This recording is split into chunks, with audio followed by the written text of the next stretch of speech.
Non, ce n'est pas un titre putaclic. Enfin, je crois. Salut, c'est Victor.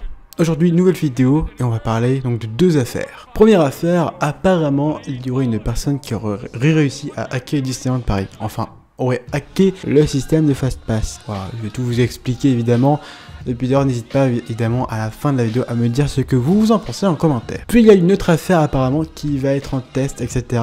On en parle dans la seconde partie. Donc c'est pour ça que je vous conseille de regarder toute la vidéo jusqu'à la fin pour ne pas rater une seule miette. Oui, je suis bizarre. En effet, au moment où je tourne, on est dimanche. Au moment où la vidéo sera upload, on sera lundi. Et ce dimanche, il y a eu tout simplement une affaire qui est sortie sur BFM, sur BFM TV quoi. Et comme quoi un mec aurait réussi à hacker Disneyland Paris. Enfin, aurait réussi à hacker le système de FastPass. Alors il explique qu'un jour avec ses potes, il est allé au système de FastPass, il a scanné son truc, bref, il y a un billet qui tombe et il s'aperçoit avec ses potes que les numéros du FastPass sont consécutifs. Oh mais tiens, mais qu'est-ce que c'est bizarre. Et puis ensuite, il s'est dit, tiens, je vais essayer de trafiquer tout cela. Alors soit disant qu'il aurait réussi avec son smartphone à générer d'autres FastPass, quoi. Des FastPass c'est des numéros suivants. Apparemment c'est ce qu'il a dit en gros. Donc d'après apparemment ce que dit l'article aussi, hein, c'est qu'en gros, par exemple, j'ai le numéro 42 d'un FastPass pour faire Armageddon. J'ai le numéro 40, même si je sais qu'il n'y a pas de fast-pass, hein, c'est une blague, humour, drôle. Donc je crois que j'ai le numéro 42, tu vois. Et puis lui, il a le numéro, enfin je l'ai pris le matin, par exemple. Lui, il vient en plein après-midi, et puis lui, c'est le numéro 41 ou je sais pas quoi, bref, il prend le numéro 42, quoi. Et il passe avant moi. Du coup, lui, il passera, et moi, je passerai pas parce que le numéro 42 sera déjà passé, tu vois ce que je veux dire. Donc déjà, d'après lui, enfin d'après l'article, ça pourrait, on va dire, emmerder, on va dire ce mot-là, d'autres personnes, d'autres visiteurs qui auraient déjà pris des fast-pass plutôt dans la journée. Mais en plus de ça, en gros, ça emmerderait les gens, quoi. Donc il a révélé ça sur BFM, après il y a eu plein d'articles là-dessus, enfin bref, on en parle, etc. Et Disneyland Paris aurait réagi. Donc Disneyland Paris face, on va dire, à l'événement a réagi en gros. Les systèmes informatiques ne sont pas infaillibles, et des brèches peuvent toujours être découvertes. Néanmoins, nous revoyons constamment nos procédures et systèmes. Nous avons pris en compte et apprécions le retour de nos visiteurs qui permettent d'améliorer et de renforcer nos procédures, a répondu Disneyland Paris, contacté par BFM Tech à ce sujet. Voilà, bon, ils ont répondu, etc. Mais en même temps, du coup, on en a parlé un peu sur Discord, sur les messages, et d'ailleurs, merci parce que quelques trucs, je suis peut-être un peu trop naïf, mais donc certains sur Discord pensent que ce serait tout simplement du full bullshit, quoi. Qu'en gros, ben, il n'y aurait jamais eu, enfin, qu'il n'y aurait jamais eu à hacker Disneyland Paris, et que Disneyland Paris aurait répondu un truc un peu bateau vu que ça a pris de l'ampleur. Et du coup, qu'est-ce que j'en pense personnellement? Je pense, alors, ça peut être du bullshit c'est clair, mais ça peut être aussi vrai, donc l'un comme l'autre, voilà. Bref, tout le monde en parle, etc. Est-ce qu'après ça a été vérifié par BFM, etc.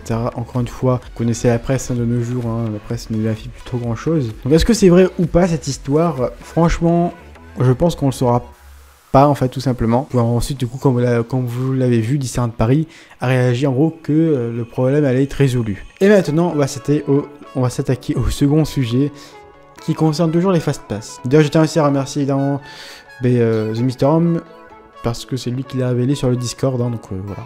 D'ailleurs, je vous invite à rejoindre notre Discord, hein, n'hésitez pas, lien en description. Donc personnellement, j'en avais déjà entendu parler il y a quelques temps de ça, je sais plus où, je sais qu'il y a quelqu'un qui m'en avait parlé il y a quelques temps, alors, je crois que c'est il y a quelques mois, c'est peut-être en février, bref, je sais plus quand c'était, mais j'avais déjà entendu parler d'une rumeur qui pourrait arriver, enfin, apparemment là ça va être vrai, c'est bien vrai quoi. Ce serait que les fast-pass deviennent payants. Oui, très clairement, ce n'est pas une blague. Les fast-pass vont devenir payants. Ah, ça va être en test cet été, c'est réel. Est-ce que c'est une bonne ou une mauvaise idée? Moi j'en avais plutôt négatif sur cette affaire.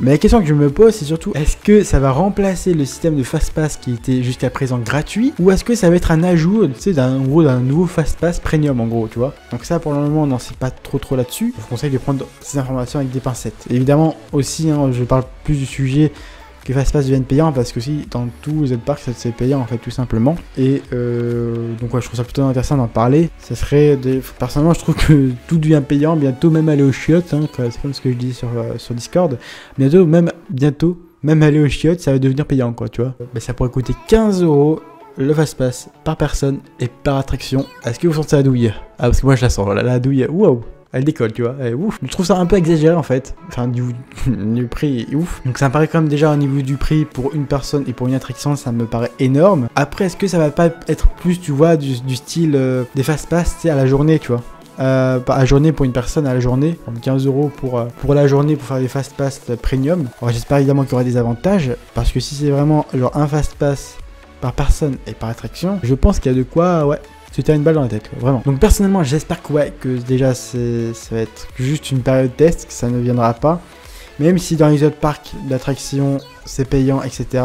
Tu vois, enfin, c'est différent, quoi. J'ai envie de te dire, en fait, le problème, c'est que Disneyland Paris prend un énorme risque en faisant ça. Dans le sens que le souci, c'est que là, du coup, tu sais, ça... D'un point de vue file d'attente, ça se stabilise, tu vois, il y a des gens qui font en fast pass, etc. Si ça devient payant, je suis pas sûr que tout le monde aura les moyens de faire ça. Et donc, potentiellement, il y aurait plus de monde dans les files d'attente classiques. Et donc, je pense pas aussi, encore une fois, que ce soit une excellente idée. Après, peut-être que ça va être une autre sorte de fast-pass, des fast-pass premium, tu vois, en quelque sorte, comme ce que j'ai dit tout à l'heure, où il y aura des avantages, où ça sera, on va dire, à la journée, où tu pourras des fast-pass, etc. Et ça me paraît peu probable. À mon avis, cette puce, genre, ça va plus remplacer le système de fast-pass classique. Puis cette histoire que ce soit payant pour une attraction par personne, je trouve ça tendu aussi. Moi, personnellement, ce que je verrais bien, même si je n'apprécie quand même pas le truc, c'est que ça soit payant pour une personne, mais à la journée, tu vois, 15 € pour la journée, pour faire des fast-pass, tu vois, là, ok, tu vois. Mais 15 € l'attraction, là, je peux te dire que les files d'attente qu'on a tous connues, hein, de 5-10 minutes et tout, ça va vite se transformer en une demi-heure, une heure, tu vois ce que je veux dire. Bref, en gros, encore une fois, rallonger le temps et on va encore rester encore plus de temps dans les files d'attente, quoi. Donc évidemment, je vais prendre ça avec des pincettes. Voilà, il n'y a pas plus d'infos que ça sur le net, etc. Mais j'avais déjà entendu parler de cette histoire. Donc d'ailleurs, n'hésitez pas à réagir, hein, sur les deux sujets en commentaire. Est-ce que pour vous, d'ailleurs, l'information numéro 1, c'était du bullshit ou non? Et à me dire, qu'est-ce que vous conseillerez, qu'est-ce que vous verrez bien pour Disneyland Paris en termes de fast-pass payant? Est-ce que pour vous, c'est évidemment une bonne ou une mauvaise idée? Bref, n'hésitez pas à réagir. Donc ouais, pour moi, Disney prend un énorme risque avec cette histoire de fast-pass qui va devenir mais payant, parce que après, ça va dépendre évidemment du prix. C'est vrai que ce soit 15 € par personne. Et personnellement, ça me choquerait en fait, parce que je trouve ça un peu abusé que ce soit pour une attraction, tu vois, pour une personne, ça fait cher l'attraction quand même, hein. T'as intérêt à bien kiffer l'attraction, hein, parce que sinon, on manquerait plus que tu vomis, quoi. Que tu vomisses plutôt. T'imagines, tu payes 15 € et après tu vomis après l'attraction. Après aussi, est-ce qu'il n'y aura pas des prix par exemple pour les enfants et des prix pour adultes? Bref, il y a tellement de questions à se poser. Aussi, qu'est-ce qu'il y aurait comme avantage, s'il y a des avantages, hein, pour ceux qui... Enfin, pour si ce nouveau système de fast-pass, ça devienne une option, tu vois, en gros, on va dire un petit package. Bah, qu'est-ce qu'il y aurait comme avantage par rapport au fast-pass? J'en sais trop rien en fait.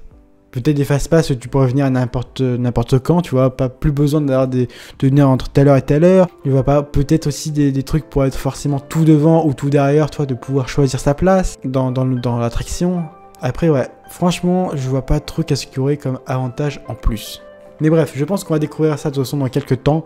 On verra bien ce que décidera évidemment Disneyland Paris pour notre futur. Mais encore une fois, je me pose quand même pas mal de questions à ce sujet-là, parce que est-ce que les Français vont vraiment dépenser pour payer des fast-pass alors qu'avant ils étaient gratuits?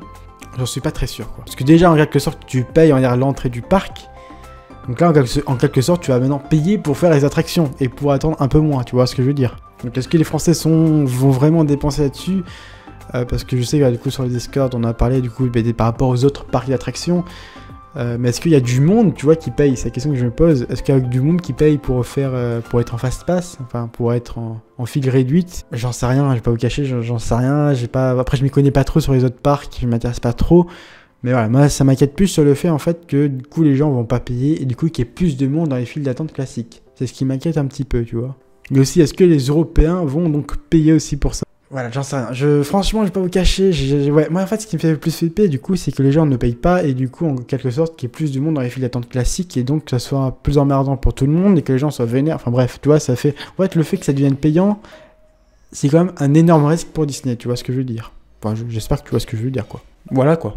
N'hésite pas d'ailleurs à me dire est-ce que toi, tu serais capable tout simplement de payer, peu importe le prix, est-ce que tu serais capable de payer pour faire un fast-pass, pour avoir un fast-pass pour une attraction, ou d'avoir un fast-pass pour toute la journée, enfin, pour faire les attractions que tu veux, bref. En gros, dis-moi ce que toi tu en penses, qu'est-ce que toi tu ferais dans ces cas-là, tout simplement. En tout cas, j'espère que cette vidéo vous aura plu. C'est une vidéo plutôt légère, vraiment sur un peu l'actualité, qui est peut-être un peu bullshit ou non. Et après, sur une actualité un peu, qu'on avait un petit peu entendu parler il y a quelques temps, enfin du moins que j'en avais entendu parler par je ne sais pas qui il y a quelques temps. Et vu que The Mister on en a parlé, je me suis dit, bah tiens, ça irait bien ensemble, quoi, ces deux histoires de fast-pass. Donc évidemment, faites attention à ce que vous lisez sur internet, parce que voilà, la presse de nos jours, hein, c'est très bien comme elle est, hein. Elle ne vérifie pas forcément ses sources. Et après, pour cette histoire de fast-pass, voilà, là pour le moment, on va dire on part plus sur un contexte, même si j'ai repris des informations de The Miststorm, personnellement, là, je me suis plus imaginé de qu'est-ce que ça ferait si les fast-pass deviennent payants. Tu vois ce que je veux dire? Bref, en tout cas, j'espère que cette vidéo vous aura plu. Si c'est le cas, le pouce bleu, abonne-toi si ce n'est pas déjà fait, et n'hésite pas à partager la vidéo. Et puis en tout cas, nous on se retrouve très vite pour une prochaine vidéo. Ciao!